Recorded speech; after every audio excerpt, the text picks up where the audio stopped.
Welcome back to another technical video. Today, we're going through your question, answering it, and hopefully finding that solution you need. Guys, remember to stay just a little bit crazy, just like me, and hopefully get to that resolution. Now, let's get on to the video.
And that's it, guys.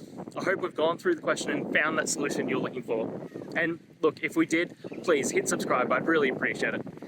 And until the next time you need technical help, I hope you have a good one. Cheers.